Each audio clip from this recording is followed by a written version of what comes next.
aujourd'hui, on va passer à travers un certain nombre de chapitres, puisque évidemment la sexualité, il y a pas mal de chapitres dans le livre sur la sexualité humaine, mais avant ça commence par la sexualité, des tas d'autres modes de sexualité que la sexualité humaine, et donc c'est de ça qu'on va parler ce soir. Alors donc le sexe des autres, on va voir un peu comment ça marche. Alors évidemment c'est très varié.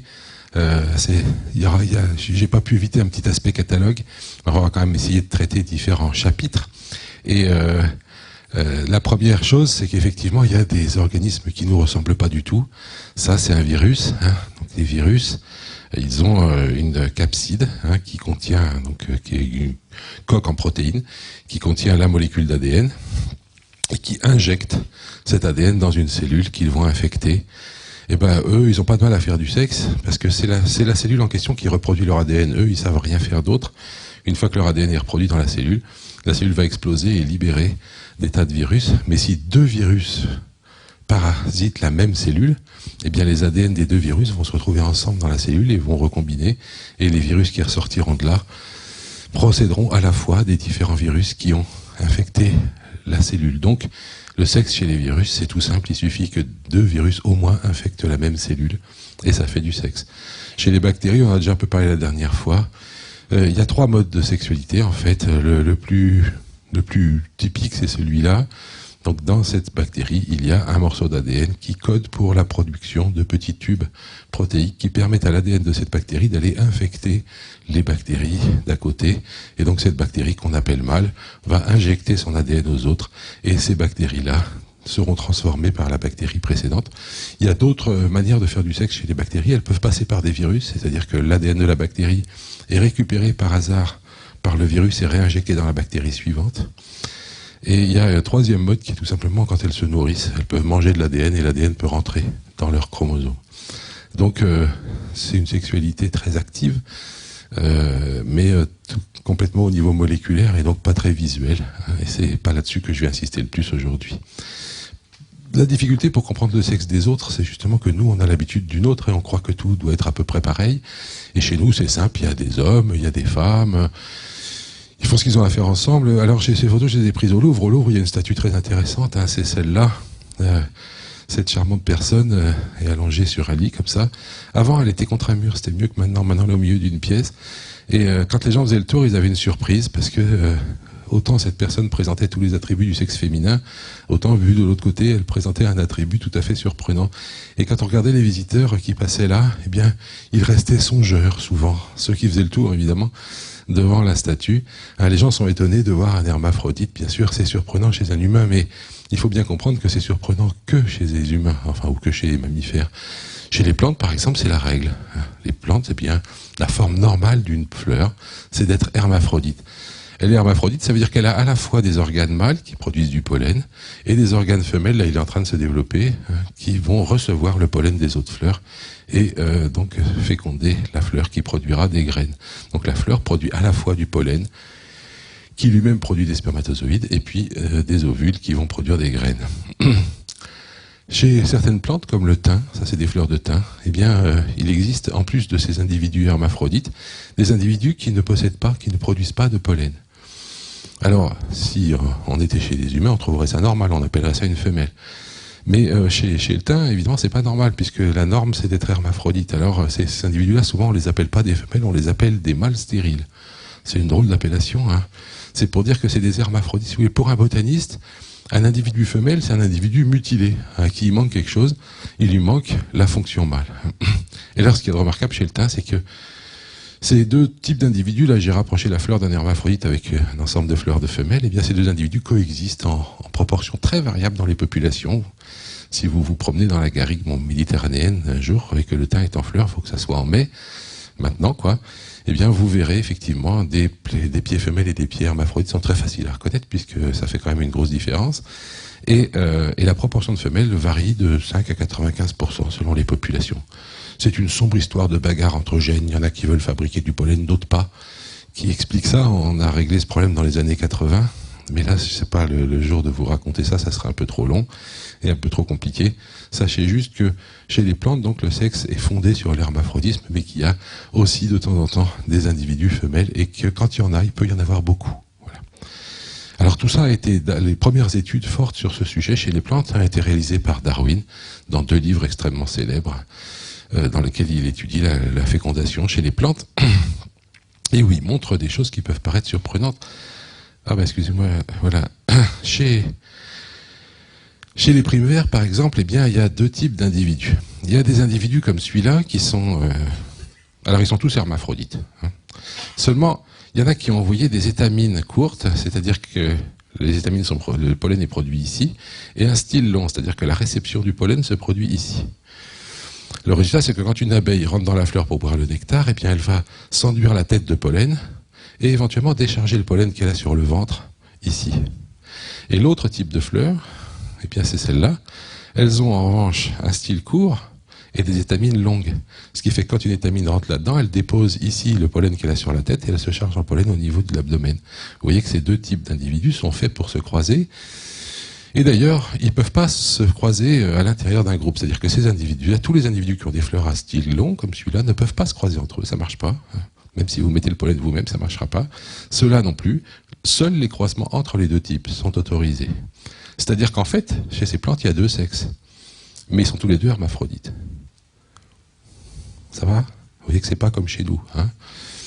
Alors, ce qui est pire, c'est que chez Oxalis, une autre plante, une autre espèce végétale, eh bien, on a le même genre de choses, des styles courts et des étamines longues, ici, des styles longs et des étamines courtes, ici. Donc, il y a encore 2 sexes chez cette espèce-là. Mais il y a une autre espèce juste à côté, dans laquelle il y a 3 sexes. Des styles longs, des styles courts et des étamines longues ici, des styles longs et des étamines courtes ici, et puis des étamines des 2 tailles ici, avec les styles au milieu. Là, et là encore, c'est bien 3 sexes, c'est-à-dire que ces individus-là ne peuvent pas se croiser entre eux, ceux-là non plus, mais n'importe quel croisement entre 2 de ces 3 sexes fonctionne. Donc si vous vous êtes déjà demandé pourquoi il y a toujours 2 sexes, eh bien la réponse est simple, il n'y a pas toujours 2 sexes. Il peut y en avoir 3. Et alors chez le trèfle, c'est pire. Chez le trèfle, il y a des centaines de sexes. C'est-à-dire des centaines de groupes d'individus qui ne peuvent pas se reproduire entre eux, qui doivent aller chercher un membre d'un autre groupe pour faire de la fécondation. Donc vous voyez déjà une première petite surprise quand on commence à regarder le sexe ailleurs que chez les humains, c'est que des choses qui nous paraissaient évidentes, comme le fait qu'il y a 2 sexes, ne sont pas si évidentes que ça. Alors, comment se détermine le sexe? Chez nous, on a l'habitude de dire qu'effectivement, on a des chromosomes sexuels. Quand on a 2 chromosomes X, on est du sexe féminin. Et quand on a un chromosome X, un chromosome Y, on est de sexe masculin. Ça veut dire que les femmes produisent des ovules qui possèdent tous le chromosome X, et que les hommes produisent des spermatozoïdes dont certains possèdent le chromosome X, l'autre Y, moitié-moitié. Quand un spermatozoïde X rencontre un ovule X, eh bien ça fait un individu XX dont une fille. Quand un spermatozoïde Y rencontre un ovule X, alors ça fait un descendant XY, donc un garçon. Bon. Alors chez les drosophiles, c'est pareil. Les femelles sont XX et les mâles XY. Mais la différence, c'est que la façon dont ça marche n'est pas la même. Chez les humains, il y a sur le chromosome Y un gène qui s'appelle SRY et qui fait que l'individu qui va se développer, à part avec ce gène, va lire tous les gènes qu'il faut pour fabriquer un garçon. C'est le chromosome Y qui possède le gène qui fait les garçons. Chez les drosophiles, en revanche, c'est le contraire, il n'y a rien sur le chromosome Y. En fait, il y a un système qui permet de compter s'il y a 1 ou 2 chromosomes X, et c'est le nombre de chromosomes X qui fait qu'on ait une fille ou un garçon pas une fille ou un garçon, une femelle ou un mâle. Chez les drosophiles, ces petites mouches que vous trouvez sur vos fruits quand ils commencent à être un peu trop avancés. Il y a même des espèces d'ailleurs qui ont perdu le chromosome Y, ça marche aussi bien tant qu'à faire. Si jamais il s'agit juste de compter les chromosomes X, il n'y a pas besoin d'avoir un chromosome Y qui ne sert plus à rien. Donc, voilà encore une autre petite variation autour d'un thème qu'on connaît. Et puis, il y a alors d'autres systèmes, par exemple chez les oiseaux. Bien, chez les oiseaux, c'est le contraire. Les femelles sont WZ et les mâles sont ZZ. Alors, tous les spermatozoïdes sont Z, mais il y a la moitié des ovules qui sont W, l'autre moitié qui sont Z, et ça fait encore une fois moitié de femelles, moitié de mâles. Chez les cloportes, il y a une histoire absolument abracadabrante qui s'est produite il y a quelque temps. Les cloportes, traditionnellement, ils étaient WZ, comme les oiseaux. Et il y a une bactérie qui a débarqué là-dedans, qui était une bactérie qui savait infecter les cellules, et puis qui savait tellement bien infecter les cellules qu'elle restait dans l'ovule, et puis qu'on la retrouvait chez les filles. Et cette bactérie, elle avait une spécialité, c'est qu'elle transformait les mâles en femelles. Alors, les cloportes, c'est des bestioles simples. Vous coupez une patte, ça repousse, il n'y a pas de problème. Et même vous coupez le sexe, il repousse aussi. Ben là, on a montré qu'en injectant cette bactérie à un mâle, le mâle devenait femelle au bout d'un moment. Donc, ce qui s'est passé, c'est que comme cette bactérie se transmettait aux descendants, eh bien, il y avait de plus en plus de femelles dans cette population. À la fin, on trouvait quasiment que des femelles. Il faut comprendre que la sélection naturelle, dans ces cas-là, elle fait quelque chose de très curieux. Parce que s'il y a beaucoup de femelles, je ne sais pas si vous vous imaginez ce qui se passe, mais chaque femelle fait des descendants, à condition d'avoir pu se faire féconder. Mais qui est-ce qui fait beaucoup de descendants? Les quelques mâles qui traînent. Eux, ils ont toutes les femelles pour eux tout seuls. Donc du point de vue de la reproduction, quand il y a beaucoup de femelles, les mâles sont bien plus efficaces que les femelles. C'est pour ça que l'équilibre se trouve à 50-50. Plus un sexe est fréquent, il n'y a qu'à aller voir une soirée dansante à Polytechnique pour voir le problème. Hein. Quand un sexe est très fréquent, eh ben automatiquement ce sexe-là est désavantagé par rapport à l'autre. Le sexe le plus rare est avantagé, bien sûr, puisqu'il a un choix de partenaire bien plus large. Donc le résultat, c'est que le sexe mâle était devenu très rare chez les cloportes, parce que presque tous les cloportes étaient nantis de cette bactérie qui les rendait femelles. Et évidemment, ça a sélectionné n'importe quel gène qui était capable de fabriquer des mâles. Et un gène très simple pour fabriquer des mâles dans ce cas-là, c'est un gène qui contrecarre l'effet de la bactérie. Donc un beau jour, une mutation a fabriqué un gène qui contrecarrait l'action de la bactérie. Ce gène-là, du coup, il fabriquait des mâles. Et ce gène-là, du coup, il a eu un succès d'enfer. Vous imaginez, hein, vous êtes un mâle, il y a 200 femelles, ben vous avez votre gène, vous allez le foutre chez tout le monde. Et le résultat, c'est qu'aujourd'hui, le sexe chez les cloportes est déterminé par ce gène. Les individus qui ont ce gène-là sont femelles, les individus qui ne l'ont pas sont mâles. Pardon, les individus qui ont ce gène-là sont mâles, les individus qui ne l'ont pas sont femelles. C'est-à-dire qu'en fait, c'est fabriquer un système XY. Puisque les individus qui ont ce gène, le chromosome qui porte ce gène, on peut l'appeler Y, et ceux qui ne l'ont pas, ben, c'est le chromosome X. Donc il y a eu un changement depuis un système WZ à un système XY chez les cloportes. Et on a observé tout ça en temps réel, dans les populations naturelles. Il y a d'autres systèmes de détermination du sexe. Chez les tortues, et chez certains poissons, chez beaucoup de lézards, de serpents, le sexe est déterminé par la température d'incubation des œufs. Alors, il y a plusieurs manières. Chez les lézards, la plupart du temps, quand la température est basse, ça fait des femelles, et puis il y a une température limite, au-dessus de laquelle on se met à faire des mâles. Tout le monde est génétiquement identique sur ce plan-là. C'est uniquement la température à laquelle l'œuf est incubé qui fait ça. Chez les tortues, c'est le contraire. Quand la température est basse, on fait des mâles, et puis quand la température passe un certain seuil, eh bien on fait des femelles. Et chez certaines tortues, certains lézards et certains crocodiliens, que la température soit basse ou haute, on fait des femelles. Et quand la température est moyenne, dans une certaine gamme, à ce moment-là, on fait des mâles. Ce système-là, à mon avis, est beaucoup plus sûr que cela. Je ne sais pas si vous voyez le problème que ça pose. Alors, par exemple, chez ce petit poisson, quel sexe déterminé par la température, on a pu faire des expériences. Alors, imaginez des températures, mettons, on est actuellement, les températures font ça. Vous voyez que si jamais la température limite est à peu près ici, vous allez avoir, au-dessus, vous faites des mâles, en dessous, vous faites des femelles, et tout va bien. Vous avez à peu près moitié de mâles, moitié de femelles, tant que la température limite se trouve à peu près au milieu des fluctuations. Mais imaginez que la température monte, qu'est-ce qui va se passer? Eh bien, il va y avoir de plus en plus de mâles. Et on peut imaginer que certaines espèces vont s'éteindre à cause de ça. Si jamais la température monte très vite, à cause des changements climatiques que vous connaissez, eh bien, il est probable que certaines espèces vont s'éteindre simplement parce qu'il n'y aura plus qu'un sexe. Surtout si c'est le sexe mâle. Hein, c'est bien plus grave d'avoir trop de mâles que trop de femelles. Sur le plan de l'espèce, bien sûr. Parce que s'il y a beaucoup de femelles, avec un mâle, on peut quand même féconder pas mal de femelles, alors que dans l'autre sens, ça ne se passe pas comme ça. Donc c'est pour ça que je vous disais que c'est plus sûr, cette méthode-là. C'est que là, si jamais on sort de la gamme, ce qu'on va fabriquer en excès, c'est des femelles. Ceci dit, on l'a fait expérimentalement. On s'est amusé à monter la température dans des aquariums pour ces petits poissons, pour voir ce que ça allait donner. Alors, donc on l'a monté de telle façon que il y avait de plus en plus de femelles. Il y avait beaucoup de femelles, donc elles faisaient beaucoup de descendants, mais exactement pareil que l'histoire du thym de tout à l'heure. Comme il y avait beaucoup de femelles, les mâles faisaient beaucoup plus de descendants que les femelles. Ce que ça a sélectionné, c'est des gènes qui changent la valeur de cette limite.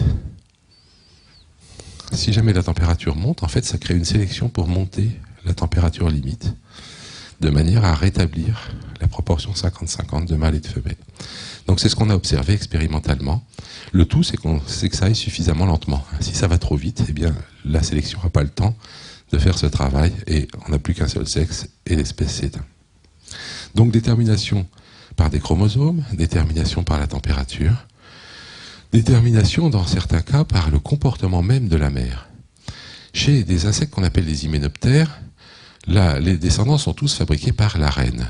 Alors la reine, c'est un individu qui est en général plus gros que les autres et qui passe sa vie à pondre des œufs. Vous ne laissez pas avoir par les mots. Il n'y a qu'une reine et des ouvrières.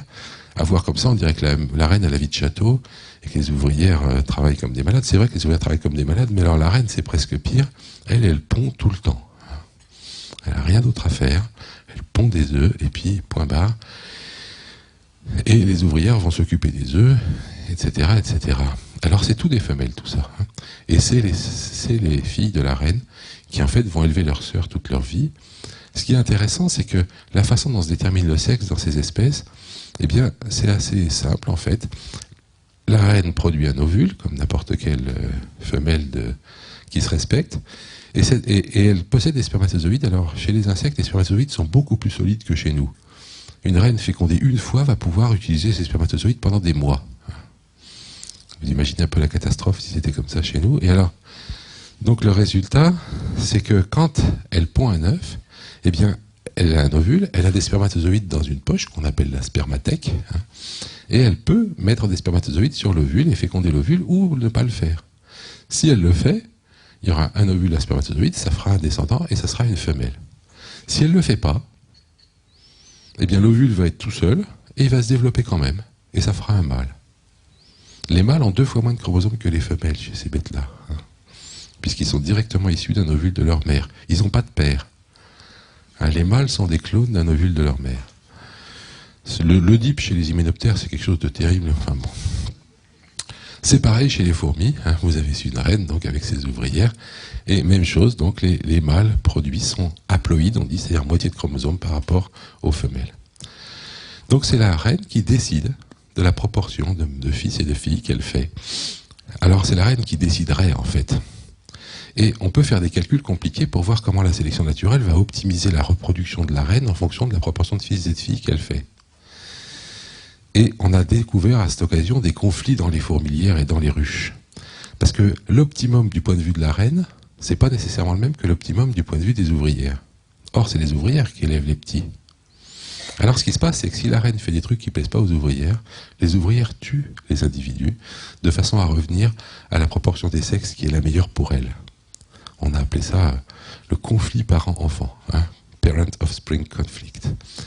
Donc en fait, là, la reine décide si l'œuf va être fécondé ou pas, mais ensuite, comme les ouvrières décident si elles nourrissent ou pas l'œuf, et qu'en fait il y a une programmation génétique pour elles pour produire une certaine proportion de mâles et de femelles, eh bien les ouvrières vont sélectivement conserver certains œufs et pas d'autres, et ainsi obtenir le sexe ratio qui est sélectionné du point de vue de leur gène à elles.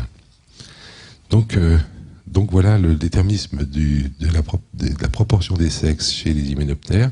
C'est une interaction compliquée entre une décision de la mère de féconder ou pas les ovules et une décision des ouvrières de nourrir ou pas les descendants. Alors donc chez les hyménoptères, en fait c'est le même genre. Les femelles sont XX et les mâles X puisqu'ils n'ont qu'un seul chromosome, comme je vous l'ai dit tout à l'heure.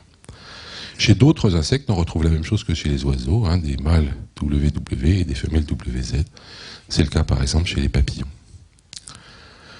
Alors après, la question de savoir comment on se débrouille avec tout ça, on va y revenir assez longuement parce que donc les mâles vont féconder les femelles avec un appareil génital qui va être adapté à l'appareil génital de la femelle.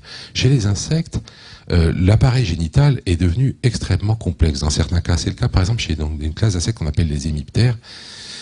C'est un système clé-serrure très compliqué qui permet normalement aux femelles de choisir précisément les mâles de leur espèce.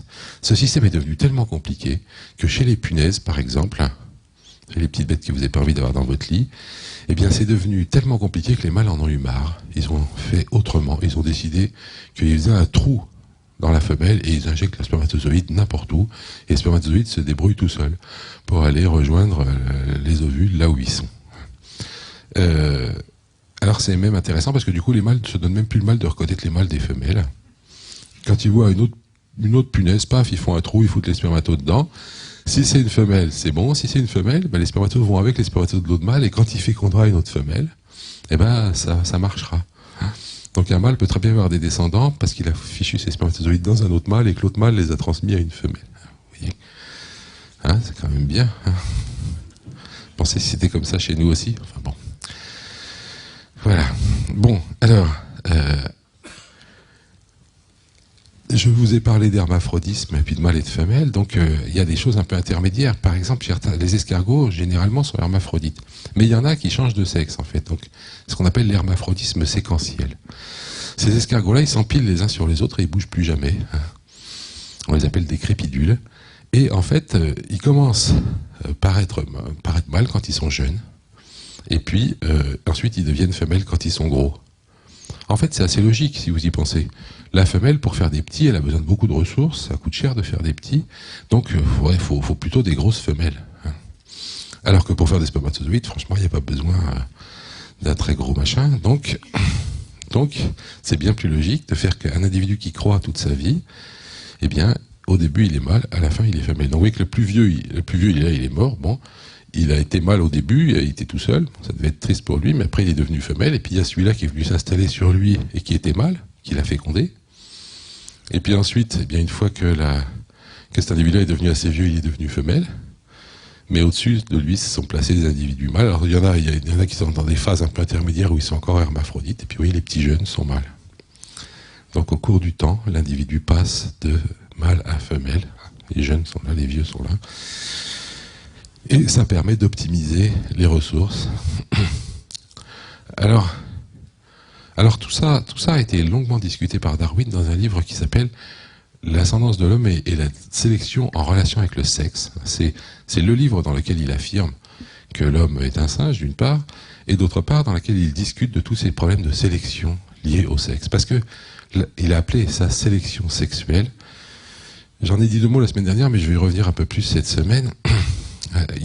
Darwin, dès le premier livre qu'il avait écrit, celui-là date de 1871, c'est-à-dire 12 ans après l'apparition de l'origine des espèces. Mais dans l'origine des espèces, déjà, il avait affirmé l'existence de cette sélection sexuelle, qui est un phénomène vraiment très curieux. Hein, c'est le fait que les mâles, dans pas mal d'espèces, développent des attributs très particuliers qui sont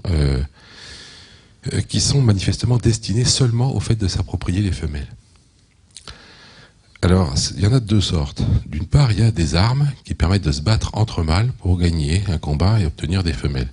Ça peut atteindre des dimensions absolument faramineuses. Hein. Les cerfs, quand vous regardez les bois d'un cerf, c'est débile d'avoir un truc pareil sur la tête. Franchement, ça empêche même de s'échapper dans les fourrés.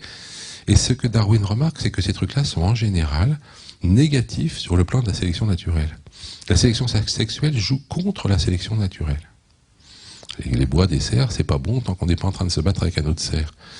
Alors, chez les champions de toute catégorie des combats entre mâles, c'est les éléphants de mer. Les éléphants de mer qui se battent vraiment extrêmement violemment pour posséder un harem. En fait, les éléphants de mer, la vie d'un mâle éléphant de mer, c'est pas très rigolo. Il passe les premières années de sa vie à grandir et à grossir le plus possible pour devenir un champion de lutte, quoi.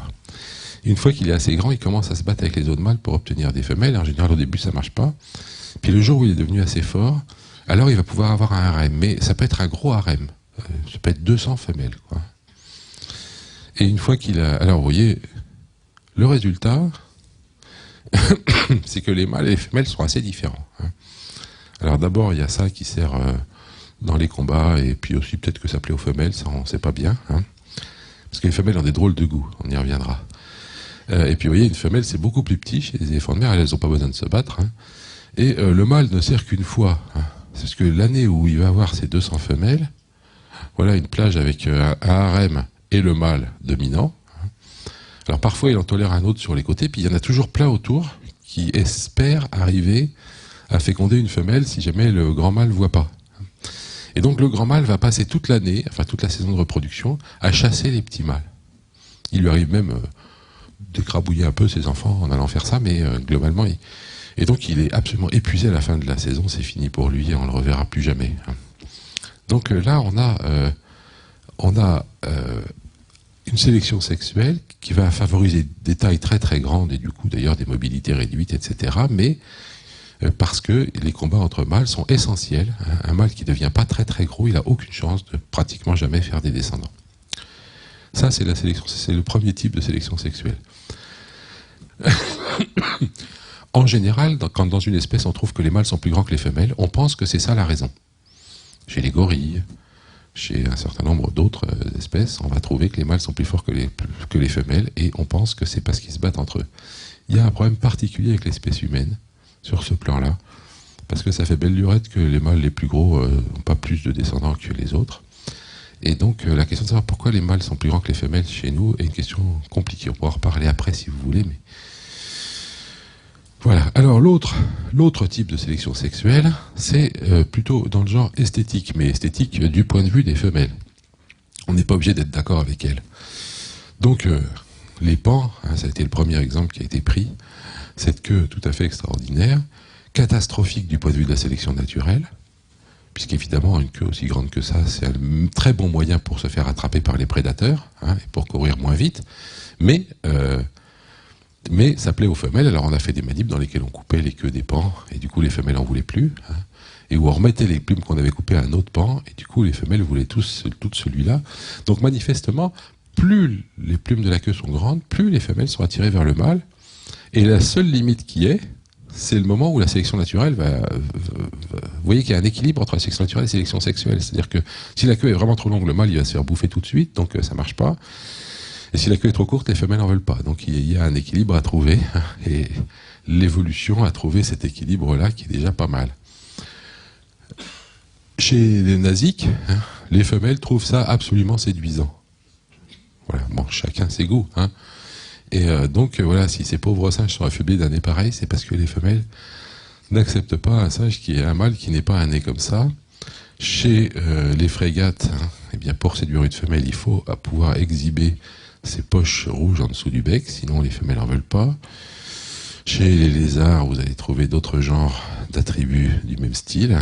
Chez les singes, vous allez trouver des colorations tout à fait extraordinaires chez les mâles. Et puis chez les oiseaux, bien sûr, on sait bien qu'en dehors du pan, il y en a plein d'autres, les oiseaux de paradis qui possèdent des queues tout à fait extravagantes. Et la question qu'on s'est posée, c'est pourquoi est-ce que les femelles choisissent des choses aussi délirantes ? Pourquoi ? Qu'est-ce qui fait que l'évolution a amené les femelles à choisir des critères pareils pour les mâles ? Et je dois vous dire qu'on n'a pas encore de réponse claire sur cette question, disons qu'on en a plusieurs.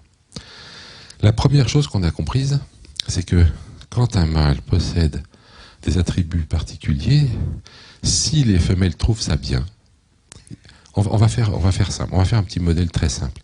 Imaginez qu'un mâle ait un petit peu un point rouge sur le front, mais pas très fort, mais qu'il y ait quelques femelles qui trouvent ça vraiment sympa. Du coup, ce mâle-là a un peu plus de succès que les autres. Qu'est-ce que ça va faire du point de vue de la sélection naturelle ? Eh bien, ces mâles-là vont se reproduire plus que les autres. Il va y avoir de plus en plus de mâles avec une tache rouge sur la tête, et les mâles avec une tache rouge sur la tête vont se reproduire plus. Donc les femelles qui vont préférer les mâles avec des taches rouges vont faire des fils plus sexy que les femelles qui choisiront des mâles pas sans la tache rouge, puisque si elles ont choisi un mâle avec la tache rouge, leurs fils auront la tache rouge et donc seront sexy. On appelle ça l'hypothèse du fils sexy. Donc les femelles ont intérêt à choisir un mâle qui plaît aux femelles, parce que comme ça leurs fils seront sexy. Évidemment, du coup, les mâles ont intérêt à avoir les caractéristiques qui rendent sexy. Et donc c'est ce que Fischer en 1930 a appelé l'effet boule de neige. Dès qu'un truc comme ça arrive, ça ne peut que s'amplifier. Les femelles vont trouver ça de mieux en mieux et les mâles vont de plus en plus avoir ce caractère. Et donc en fait, progressivement, eh bien, les mâles vont avoir une tache rouge de plus en plus forte et les femelles vont trouver ça de plus en plus attirant d'avoir une tache rouge au milieu de la tête pour un mâle. Bon, ça veut dire qu'au fait, ça peut commencer n'importe comment. Ça peut commencer par quelque chose d'utile ou pas. Pourquoi les femelles choisissent-elles des plumages colorés ? Pourquoi les femelles choisissent-elles des queues très légères et très jolies comme ça chez les oiseaux de paradis ? Eh bien, deux hypothèses. La première, c'est qu'effectivement, c'est une manière... Pourquoi choisir des mâles avec un plumage coloré ? Il y a quand même une bonne raison. C'est que les mâles avec un plumage... Quand un oiseau est malade, eh bien, son plumage devient terne. Donc une femelle... Alors la première hypothèse qui a été proposée, c'est très intéressant parce que ces manips ont d'abord été faites par des hommes et après c'est des femmes qui s'en sont occupées et ça a changé beaucoup les hypothèses. Tant que c'était des hommes, Leur idée, c'était que les femelles choisissaient des mâles avec des bons gènes pour donner des bons gènes à leurs descendants. Et donc, il fallait des mâles en pleine santé, ça prouvait qu'ils avaient des bons génotypes et que du coup, les enfants seraient en pleine santé. Les femmes qui ont travaillé là-dessus ont dit qu'il n'y avait pas du tout besoin de ça, il y avait une bonne raison de vouloir un mâle qui n'est pas malade, même quels que soient ses gènes, c'est qu'on a moins de chance d'attraper la maladie soi-même. Mais ça, les hommes n'y avaient pas pensé. Et alors, il y a aussi un laboratoire féministe américain qui a fait des travaux extraordinaires. Ils ont pris des oiseaux, puis ils leur ont mis des chapeaux ou des cravates de couleurs variées.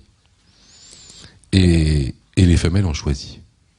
Alors que ça n'avait aucun sens. Donc ça montre qu'en fait, évidemment, il y a un choix à faire. Ben, on va le faire sur des critères, et puis si jamais il y a peut-être des critères qui ne veulent rien dire. Donc en fait, on ne sait pas quelle est la part de la sélection pour faire des descendants avec des bons génotypes, de la sélection pour trouver un conjoint qui ne vous refile pas de maladie, ou du hasard complet du comportement, parce que voilà, c'est un oiseau qui aime les cerises, et que du coup, s'il y a un truc rouge sur le mâle, elle trouve ça très bien. Eh bien, tout ça est possible, mais de toute façon, tout ça sera soumis à l'effet boule de neige, et s'amplifiera dans l'espèce. Oui, pendant que j'y suis, effectivement, les premiers qui avaient travaillé sur la question de savoir, à montrer que les femelles choisissaient des mâles qui avaient des caractères qui montraient qu'ils étaient en bonne santé, avaient utilisé cet oiseau de paradis de façon assez rigolote parce que là, on ne le voit pas sur ce dessin, mais quand un oiseau de paradis est malade, en général, il a des problèmes digestifs.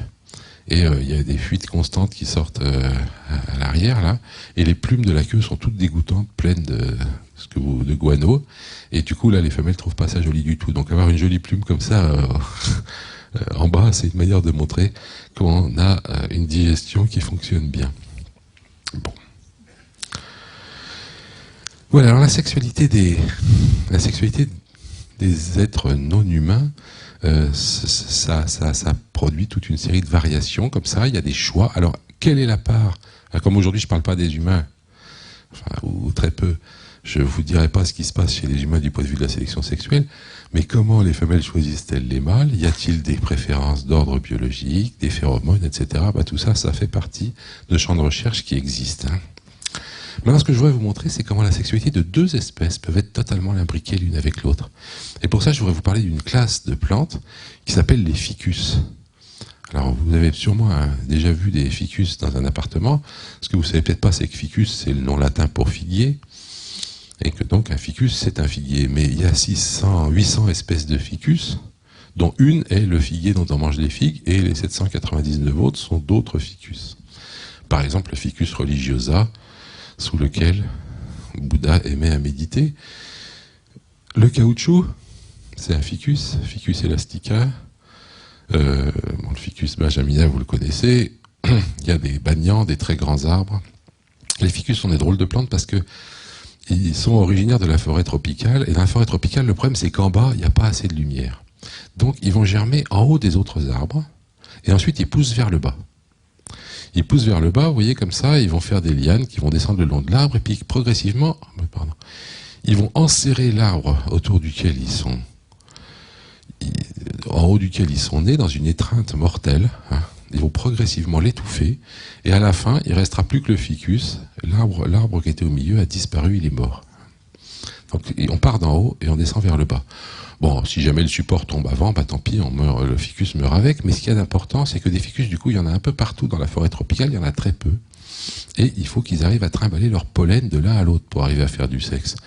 Et ça, c'est particulièrement pas simple pour ces arbres-là. Alors voilà, pendant que j'y suis, ça c'est un ficus, vous voyez, un grand arbre tropical. Ça c'est un autre ficus qui fait une plante rampante. Eh bien, si je prends le pollen de l'un et que je le mets sur l'autre, ça marche très bien. Je peux faire des hybrides. Ça fait cette plante-là, qui vous fait un petit buisson, et qui est un peu entre les deux. Simplement, ça n'arrive jamais dans la nature. On va voir pourquoi. Parce que la spécialité des ficus, c'est de faire des figues. Et une figue, c'est une drôle de structure. C'est attaché à la plante par un pédicelle, et puis il y a une cavité relativement bien fermée en général, avec à l'intérieur des centaines ou des milliers de fleurs, ça dépend, un nombre très variable de fleurs femelles, et puis des fleurs mâles.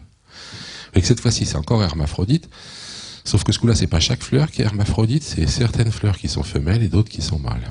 Et tout ça est dans la figue. Donc vous voyez que comme la figue est fermée, il n'y a aucun moyen pour un figuier d'aller féconder un autre figuier en se débrouillant tout seul. Pour que ça marche, il va falloir absolument quelque chose.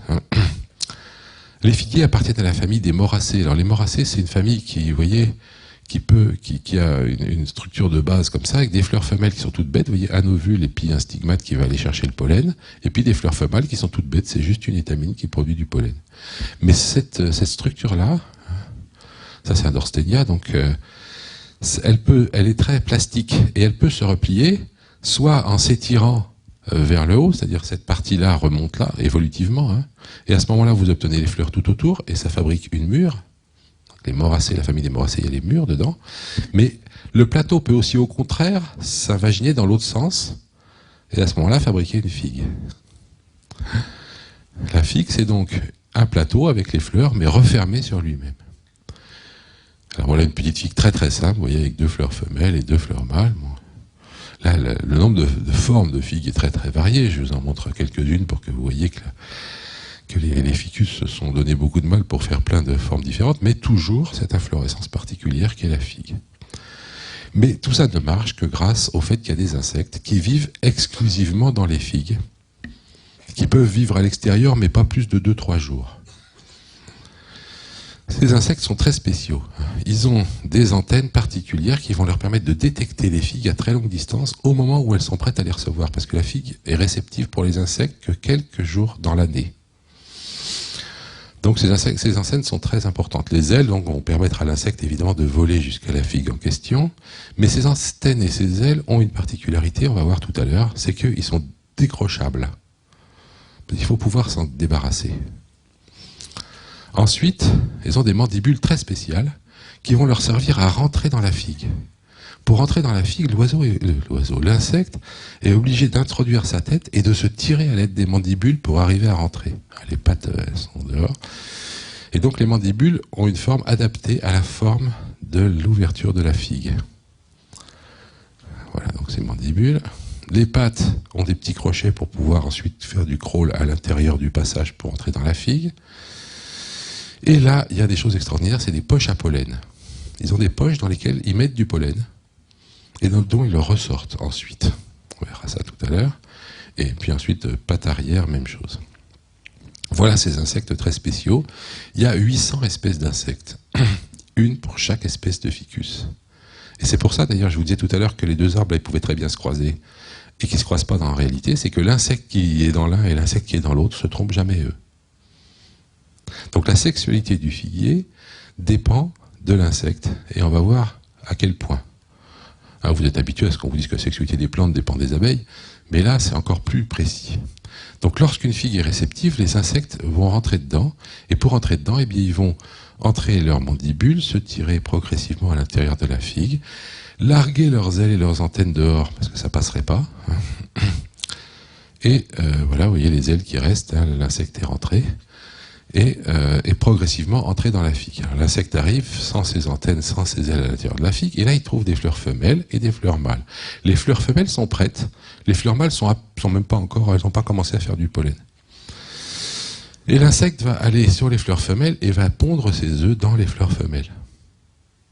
Alors en fait le figuier produit 2 sortes de fleurs femelles. Des fleurs femelles pour les œufs de l'insecte, et des fleurs femelles pour faire des graines quand même. Ça va, vous me suivez là ? Il y a des fleurs femelles qui vont... Alors cet insecte, en même temps qu'il pond, il va prendre du pollen dans ses poches et le poser sur les fleurs autour de lui. Ça aurait été trop long, sinon il y a des films de ça, c'est très très joli. L'insecte, vous voyez, prend le pollen, il le pose sur les fleurs, et en même temps il pond des œufs. Donc de ces fleurs femelles vont sortir 2 choses, des graines et des insectes. Les descendants de cette femelle. Ça va, c'est clair ? Bien. Vous voyez cette femelle toujours en train de pondre. Ici, elle a son ovipositeur en train de pondre dans les fleurs femelles. Vous voyez bien que les antennes et l'extrémité étaient perdues, qu'il n'y a plus d'ailes. Et là, elle est en train de frotter ses pattes pour mettre le pollen sur les stigmates des fleurs. Voilà une femelle qui est en train de pondre dans une fleur. Vous voyez que cette fleur a un style qui correspond juste à la bonne longueur. L'insecte doit introduire son ovipositeur le long du style de la fleur pour aller pondre l'œuf juste là où la graine serait. Mais en fait, chez les figuiers, il y a deux sortes de fleurs femelles, comme je vous le disais. Certaines, comme celle-là, qui sont faites pour que l'insecte ponde dedans, et ça fera, donc l'insecte pondra dedans, et ça fera un œuf d'insecte, enfin une larve d'insecte. Et d'autres, qui ont des styles beaucoup trop longs, et là, l'insecte ne peut pas pondre. Alors, vous voyez à quoi ça sert? Celles-là, elles vont faire des insectes, celles-là, elles vont faire des graines. Hein. Et ça, c'est une graine de figue, pour que vous ayez la... Vous avez déjà mangé des figues? Pour que vous ayez l'échelle. Il y a aussi des parasites, hein, évidemment. Comme toujours dans les systèmes de sexe, il y a toujours des parasites. Donc là, vous voyez, cet insecte se donne un mal fou pour faire des petits et pour polliniser en même temps. Enfin, le figuier l'amène à polliniser. Il y a des tricheurs qui vont réussir, eux, à se reproduire sans rentrer dans la figue, sans polliniser. Ils passent par l'extérieur et ils ont des ovipositeurs extraordinairement habiles qui vont aller mettre leurs œufs au même endroit que ceux du pollinisateur. Les techniques pour arriver à rentrer un ovipositeur aussi long sont assez variées. Vous voyez que ça va à l'abdomen complètement capable d'acrobatie extraordinaire, mais en fait, à l'extrémité, vous voyez, de ce filin, c'est par là que l'œuf descendra. Eh bien, il y a des systèmes tactiles qui permettent de guider le système. Revenons à nos insectes. Quelques semaines plus tard, donc notre femelle a pondu dans la figue, elle a posé du pollen et elle est morte. Les descendants vont naître. Et ces descendants, c'est des fils et des filles. Alors, c'est des hyménoptères comme les fourmis et les abeilles, c'est-à-dire qu'elles règlent le nombre de fils et de filles en fonction du fait qu'elles fécondent ou pas l'ovule. Les premiers qui naissent, c'est des mâles. Les mâles sont très très laids. C'est juste un gros pénis, avec un petit thorax, une tête, des mandibules, des petites antennes. Et ils sont aveugles, ils vivent dans les figues, il ne fait jamais jour dans une figue, donc ils n'ont pas besoin de Dieu. Et ils vont commencer à chercher les femelles. Ils vont chercher, vous voyez, les femelles sont enfermées dans les galles qui sont là où, à la place des graines, dans les fleurs où il y a eu un œuf au lieu qu'il y ait du pollen, quoi. Et les mâles qui ont des bons mandibules, eux, vont découper la loge de la femelle et vont féconder, voilà, hein, le pénis, les pattes, les mandibules, les petites antennes. Et il va découper la loge dans laquelle se trouve la femelle pour pouvoir la féconder. Et une fois qu'il l'a fécondée, il ouvre plus grand pour qu'elle puisse sortir. Faut pas faire dans le mauvais sens, sinon elle risque de partir. Et donc, c'est pour ça qu'ils sont si moches. Hein, les femelles n'ont pas le choix. Donc... Alors donc, la femelle sort et elle va aux étamines. Alors voilà, des femelles en train de sortir au milieu de leur loge, une fois que le mâle les a fécondées et a ouvert. Voilà, vous avez d'autres images. Et elle va aux étamines et elle charge ses poches de pollen. Elle va dans les étamines, elle récolte du pollen, elle le met dans ses poches. Et ensuite, la femelle va sortir. Donc elle a été fécondée par les mâles, elle a chargé du pollen dans ses poches, elle sort et il faut qu'elle trouve une nouvelle figue pour aller recommencer le cycle. Vous voyez que le cycle du figuier et celui de l'insecte, sur le plan sexuel, sont totalement imbriqués. L'insecte ne peut pas avoir de sexe ailleurs que dans les figues. Le figuier ne peut pas faire de sexe sans que ce soit les insectes qui transportent ses propagules.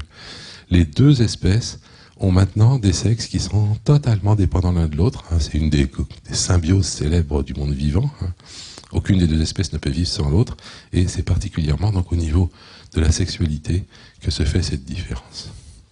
Bon, le cycle, on l'a vu, je crois. Alors ensuite, évidemment, une fois que les insectes sont sortis, la figue va finir de mûrir, va devenir sucrée. Les graines vont mûrir et on pourra avoir des individus qui vont venir manger les graines, manger les figues et disperser les graines. Et il faut des individus qui dispersent les graines en haut, puisque les figuiers vivent en haut de la canopée. Donc c'est essentiellement des singes et des chauves-souris qui sont chargés de la dispersion des graines de figuier. Voilà. Voilà le cycle général des ficus.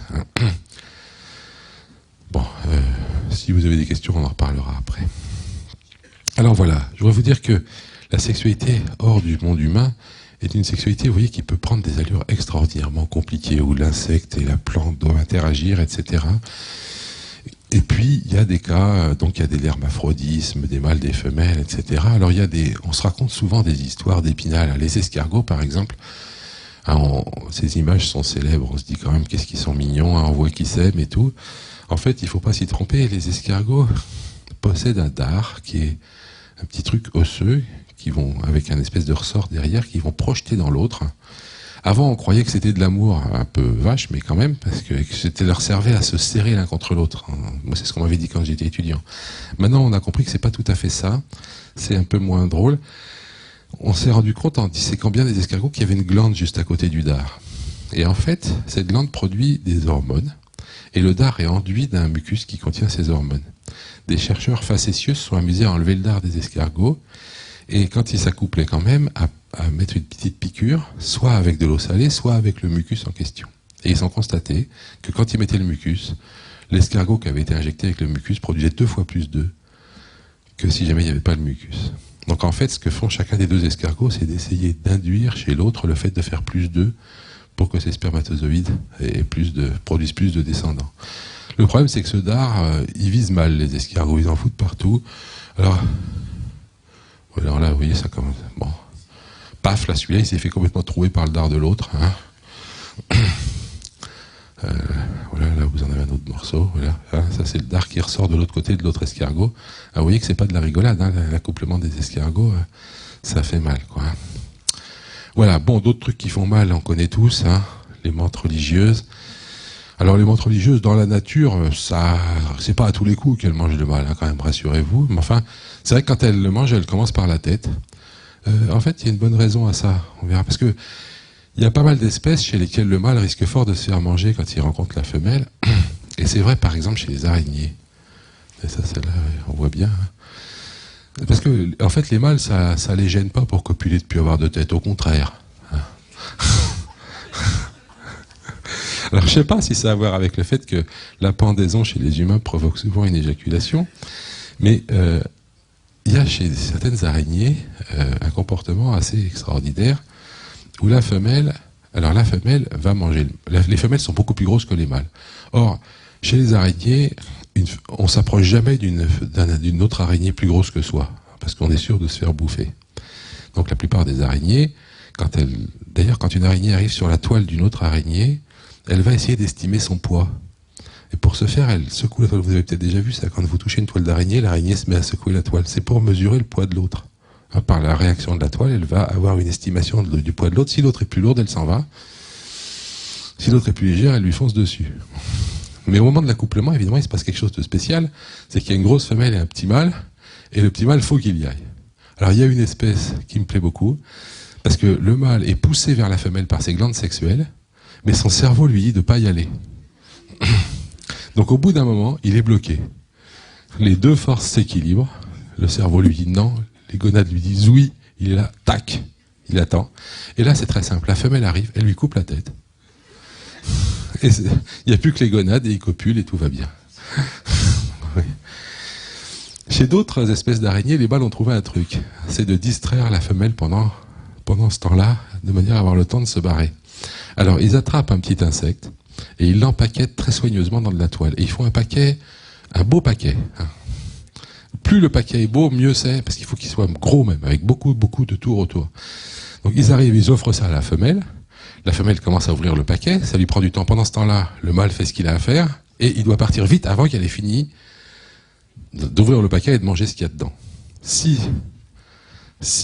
elle a eu le temps de finir, à ce moment-là, le mâle y passe aussi. Mais si jamais elle n'a pas eu le temps de finir d'ouvrir le paquet et de manger, eh bien, le mâle est sauvé. Alors, il y a des mâles qui n'ont pas de chance, ils n'arrivent pas à trouver la proie à offrir à la femelle. Et donc, ils mettent un petit caillou, mais ils l'empaquettent très très très bien. Et là aussi, ça peut marcher, mais il faut encore plus faire vite, parce que ce coup-là, dès qu'elle a ouvert le paquet, elle se rend compte et c'est trop tard. Donc, vous voyez que la tête, c'est pas toujours ce qu'il faut pour le sexe chez les animaux. En tout cas, voilà, ces petits cadeaux là. C'est le cas, par exemple, de la veuve noire, hein, Voilà, je voudrais finir en vous disant que le sexe, c'est pas facile pour tout le monde. Vous vous imaginez un petit peu, hein. Un porc-épic, ça a un ventre comme vous et moi, fait avec de la peau fragile. Hein. Et quand il doit monter sur la femelle, eh bien la parade sexuelle chez les porcs-épics, ça prend un temps infini. Parce qu'il faut qu'il lui explique qu'il faut qu'elle redescende tous ses piquants, vous voyez. Et une fois qu'il a bien réussi à la calmer, que tous les piquants sont en bas, il faut qu'il y aille. Mais là, il ne faut pas qu'il y ait un scooter qui démarre. Hein. Parce que là, ça c'est terrible, et donc sinon il faut recommencer. Donc voilà, c'est compliqué pour beaucoup. C'est pas toujours facile non plus physiquement hein, d'arriver à... D'ailleurs, du coup, ça devient tellement compliqué des fois qu'ils se trompent, hein, les bestioles. Hein, et alors, ce qui est intéressant, c'est de voir que, tout compte fait, il y a plein d'erreurs. Hein, alors, les chiens sont réputés hein, pour ça, mais mais il n'y a pas que les chiens, les élans, les lapins, les chats, et pour peut-être un des summums de la complication sexuelle, c'est la hyène tachetée. La hyène tachetée, c'est terrible. Chez les hyènes tachetées, c'est un système totalement matriarcal. C'est les femelles qui dominent le groupe social. Et de ce fait, la sélection a favorisé des hyènes très agressives. Et pour qu'elles soient très agressives, eh ben, il faut les traiter à la testostérone. Hein, c'est ce qui se fait de mieux. À la testostérone, c'est ce que vous et moi, messieurs, produisons et qui fait qu'on est beaucoup moins gentils que nos compagnes. Donc les hyènes, en fait, ont des espèces de testicules, des glandes qui produisent des femelles, hein, qui produisent de la testostérone et surtout qui vont imprégner leurs enfants de testostérone, filles de testostérone, pour qu'elles soient fortes et agressives. Mais toute cette testostérone, ça change beaucoup leur système génital. Ça fait que le clitoris de la hyène est en fait un pénis. Et la taille du pénis est un marqueur du statut social chez les hyènes. Pour savoir comment elles sont l'une par rapport à l'autre, elles regardent leur clitoris respectif et c'est le plus grand qui gagne. Mais surtout, la catastrophe, c'est que le pénis s'est totalement reconstitué et qu'en fait, le vagin s'ouvre sur le pénis. C'est-à-dire que quand le petit naît, eh bien, il va falloir qu'il sorte par le pénis. Ce qui est non seulement douloureux pour la mère, mais très dangereux pour l'enfant. Les premiers nés, presque la moitié meurent d'asphyxie dans le passage. Vous voyez que la sélection naturelle, la sélection sexuelle, a fait des choses. Hein. On voit le bricolage évolutif qu'il y a derrière tout ça. La sélection pour être agressive a favorisé la production de testostérone et ça a des coûts extrêmement élevés. Et je veux vous dire que ça, c'est un point important à comprendre si on veut comprendre les fonctionnements sexuels. C'est que sur le plan de la sélection naturelle, et d'ailleurs, et sur le plan social, qui sont liés parce qu'il y a une liaison entre le statut social et le nombre de descendants, eh bien, ces questions sont tellement importantes qu'éventuellement, on peut voir dans les populations apparaître des comportements qui sont totalement, ou des constitutions, qui sont totalement délétères, regardés comme ça, mais qui sont nécessaires étant donné le système social. Alors, chez les humains, évidemment, la question se pose aussi, et je vous ai parlé du sexe pour humain jusqu'à maintenant, je veux juste finir en vous en parlant un petit peu, hein, c'est que chez les humains, il y a le sexe biologique, et puis il y a le genre, qui est le sexe social que la société donne à l'individu, ou que l'individu se donne vis-à-vis de la société. Et l'un des meilleurs exemples de déconnexion des deux, hein, c'est ce monsieur qui, donc, comme vous le voyez, est enceinte. C'est le premier homme qui a porté un enfant de l'histoire de l'humanité. En fait, il est né fille, et il a été transformé en garçon à la suite on lui a retiré les glandes mammaires et puis on lui a fait un traitement aux hormones, mais il a épousé une femme stérile, et du coup ils ont voulu avoir un enfant, et donc par fécondation in vitro, c'est lui qui a fait l'enfant. Et donc vous voyez là que la déconnexion entre sexe et genre, cet homme est indéniablement de genre masculin, mais il est indéniablement de sexe féminin, existe dans notre société. Je vous parlais tout à l'heure du fait que les hommes sont plus grands que les femmes. Les hypothèses qui expliquent ça sont pas très nombreuses. Il en reste plus que deux qui tiennent à peu près la route. L'une, c'est que les hommes ont constamment privé les femmes des meilleurs morceaux protéiques dans toutes les sociétés. Et que du coup, la sélection a amené progressivement à ce que les femmes n'accroissent pas leur taille. Or, il y aurait une très bonne raison pour que les femmes deviennent au moins aussi grandes que les hommes. C'est que quand on regarde sur l'ensemble des sociétés humaines, d'abord les femmes sont toujours plus petites que les hommes, mais ensuite on trouve qu'il y a une très forte corrélation entre le nombre d'accidents à la naissance et la petite taille des femmes. C'est-à-dire qu'une femme petite a beaucoup plus de chances de mourir à la naissance de ses enfants qu'une femme grande. Donc la sélection naturelle favoriserait des femmes plus grandes. La raison pour laquelle ça ne se fait pas, pourquoi elles ne deviennent pas aussi grandes que les hommes, je vous dis, première hypothèse. Alors pourquoi est-ce qu'il y a tant d'accidents? Parce que l'espèce humaine est une espèce qui a une particularité tout à fait catastrophique, c'est avoir une grosse tête. Hein. et que ça passe pas si facilement que ça à la naissance. Donc, sélection pour des femmes plus grandes, et ces sélections marchent pas, les femmes restent petites. Pourquoi? Soit parce que les hommes les nourrissent pas assez, soit parce que les hommes choisissent exprès des femmes petites. C'est une manière de garder le contrôle quand même. Hein. C'est comme les chats. Hein. Personne n'a envie d'élever un chat d'1m52, non, c'est beaucoup trop gros. Vous voyez, il faut prendre plus petit, comme ça on est sûr de garder le contrôle. Et donc il y a des études sur ces deux questions-là. Évidemment, les deux hypothèses ne sont pas exclusives l'une de l'autre, peut-être que les deux sont vraies. Mais en tout cas, ce qu'on voit, c'est que ça soit parce que les hommes ont choisi des femmes petites ou parce qu'ils ont gardé la nourriture la plus énergétique et la plus bonne sur le plan protéique pour eux, eh bien les femmes sont plus petites que les hommes pour des raisons de sélection naturelle, mais liées, de sélection en tout cas liées à des fonctionnements sociaux. Et ce résultat est mauvais biologiquement puisque ça aboutit à ce qu'il y ait beaucoup d'accidents à la naissance. Il faut arrêter de croire que la sélection naturelle a toujours fait tout bien. La sélection naturelle, elle est capable de faire des hyènes qui ont ces problèmes-là à la naissance de leurs petits. Et de la même façon, hein, les règles sociales traditionnelles, c'est pas parce qu'elles sont traditionnelles qu'elles sont bonnes. Et si jamais on laisse pas assez manger des femmes ou qu'on choisit des femmes plus petites, eh ben ça peut avoir des effets catastrophiques. Donc la compréhension de la biologie du sexe permet de voir qu'au fond, il y a peut-être des choses qui pourraient être améliorées dans tous ces systèmes. Voilà ce que je voulais vous dire là-dessus. Je vous remercie. On va pouvoir discuter.